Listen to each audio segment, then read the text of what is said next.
Hi, this is Joe from eattheplanet.org. Usually I do videos on wild edibles. Today I'm going to take it in a little bit different direction and show you how to forage for tinder materials for fire building. So I'm going to see what we can find, and then when it's all done, I'm going to put everything side by side, do a not so scientific test, and see which things burn the quickest and which things burn the longest. This is goldenrod. It's not the best tinder, but these are the types of things you're looking for. You want to take the flower tops off and collect as much of this material as you can and add it to your tinder bundle. Typically, you do not want seeds in your tinder bundle because they contain oils. They tend not to burn well. This is true in this case. Even though this is a wild carrot flower top, this particular one does not contain seeds.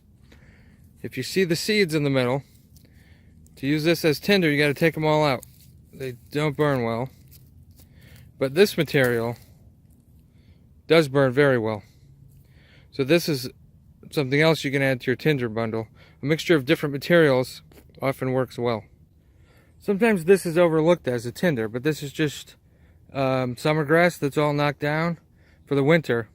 It just rained the other day, and this grass still burns very well. What you want to find, in my experience, is the tubular stalks, the tubular rigid stalks, not the flat blades of grass. They tend to be moister. This also gives me the opportunity to show you how to prepare certain tinder. This is the same material. The ball there has been rolled and mashed into a tinder bundle, and the left is just the raw material. This hay burns good either way. Some materials burn better when you mash them up and roll them into a ball. This is one of the best and well-known fire starting material. This is yellow birch. This flaky bark can be peeled off and used as tinder, and if it's a thick enough piece, you can use it as a level between tinder and kindling. This just burns great. River birch is another really good tinder material, but in this forest there's not a lot of river birch, and I think yellow birch is a little bit better, although they're about the same. This is a stand of black birch. The first thing you'll notice with black birch is the smooth bark with these horizontal lenticels in the bark. That's a pretty good identification feature. You can confirm your identification with scratch and sniff. This particular tree smells like wintergreen. If you've ever had birch beer or birch beer soda, you'll recognize the flavor. This is a fallen black birch, otherwise known as sweet birch. And when they're live, it's sometimes hard to separate the thin bark from the inner bark, but when they're dead, you can get a lot of this flaky bark material. And this works even if it's a little bit wet. Crunch it up and add it to your tinder bundle. Makes a great fire starting material. Another good fire starting material, this is a red cedar. This is a forest grown one that's had a lot of shade, so you can see it's pretty spindly. There's only a little bit of foliage at the top. Usually the bark is a lot flakier, but the material that you're going for is the outer layer of bark here.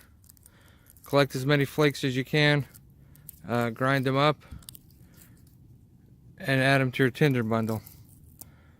You can often get long strips of bark. Like I said, usually the bark is a lot flakier, but this still shows you what you're harvesting. The red cedar twigs also make good material for continuing your fire after the tinder phase. There's usually a lot of dead, dried branches near the bottom of the tree that you can collect. You can just snap them off and collect a bundle of small branches. This tree also is a good material to be used for the bow and drill method of fire starting. You can use it for the spindle, and you can use it for the baseboard. This is a tulip tree. Tulip trees can get gigantic. This one's probably close to 100 feet tall. I had overlooked these trees forever as fire starting material. But if you can find old fallen branches, the underbark is very fibrous. And I'm going to take a minute to prepare it. If you crumble it up, a bit longer than what I'm doing here. And break up the fibers. Makes a really good fire starting material.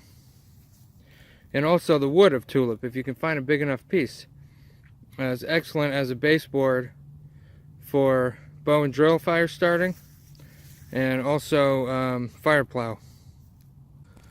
Another thing that this tulip bark can be used for is making lightweight twisted cordage. If you just separate it enough so that you can start twisting your cord. It's very time consuming, so I'm not going to do it on this video. But it's good to know that if you find it, you can use it for that, because here in New England, tulip trees are all over the place. This is a beech tree sapling. They will often hold on to their leaves in the winter, which keeps the leaves off the ground and dry. We're going to try these as a tinder. I'm not 100% sure how well it'll work compared to the others, but I'll show you. I'm glad I found this. I was looking for a few minutes. I didn't know if I would. This is a milkweed pod. The white fibers, even if you can only find a few of them, are very helpful at getting the fire started. It burns up very quickly, but it's very easy to ignite. Okay, now for the not so scientific experiment. Got almost everything we looked at today. I'm just going to hold a flame to them all, and we'll see which ones burn the best, which ones burn the quickest, and which ones burn the longest. I added one that I didn't show you before. This is a Phragmites stalk top. That's just a invasive weed that's very common in marshes. So I'm going to crumble this up. Most of these I crumbled up, except for the milkweed pods, which I actually loosened up. Because if those are too dense, then they don't light as quickly as I'd like to show you that they do. Okay, so one by one, we have grass, black birch bark, goldenrod flowers, wild carrot flowers, that's also known as Queen Anne's lace. These are the crumpled up beech leaves off the sapling. So they're not pulled off the ground, they're off the sapling. That's important because that's a good way for them to be drier. And then we got yellow birch here. The tulip tree inner bark. I tried to pull off the big outer bark pieces when I was crumpling it up, so you're left with just the inner bark. This is the milkweed pod cotton, and that's the Phragmites stalk top there. So one by one, I guess I'll start on the right side. I'm just going to hold a lighter up to it, and we'll see which ones burn the best.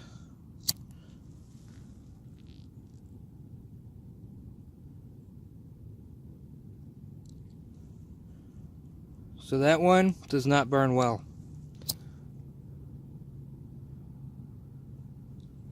That one always burns well and quickly. That's the milkweed pod cotton.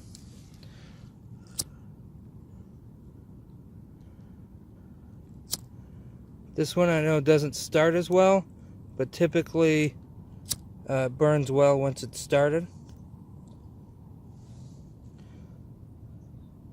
Not as good as I expected.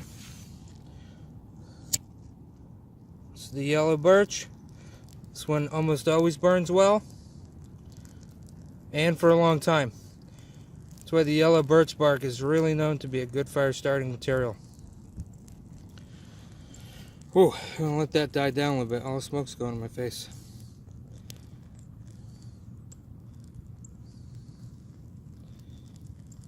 Okay, now we're gonna go with the black birch. I don't know how well this will burn.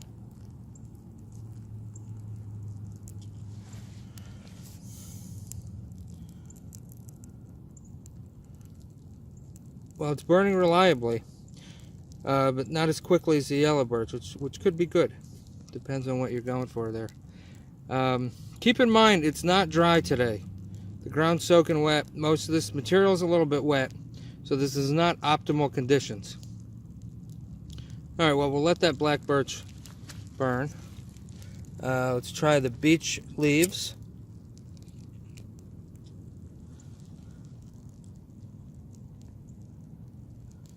Not great. Seems like it would be okay if it was included with some other material, but on its own it's not that good.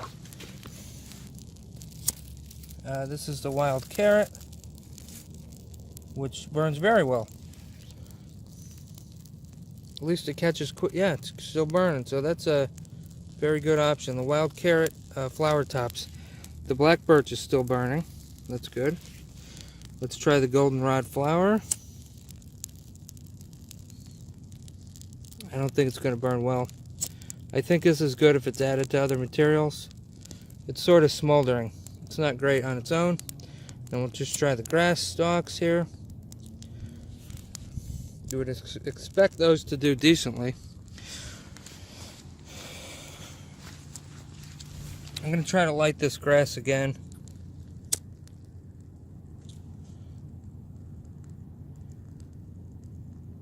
It does okay. If you were blowing on it and keeping it going, that would be a good option. And if it was prepared a little bit better, potentially it'd be a good option. Wow, the black birch bark was awesome. I didn't expect it to burn that long.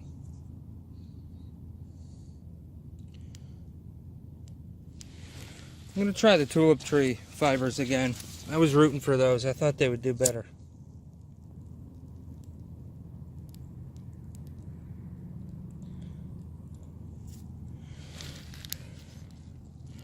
Could be because they were wet. I pulled them off of a pretty wet branch.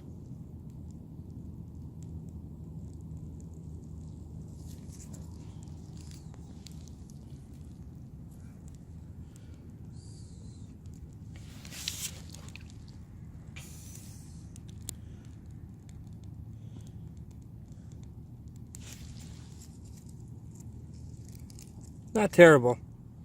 It's burning slowly.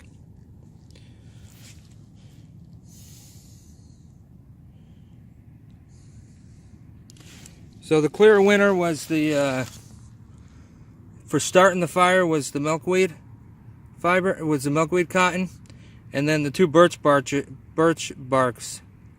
were great, and then the grass was okay, and the tulip tree fibers were okay, and the wild carrot worked better than I thought it would. Okay. If you enjoyed my video and learned a lot, like and subscribe, and always feel free to comment below. Thanks for watching.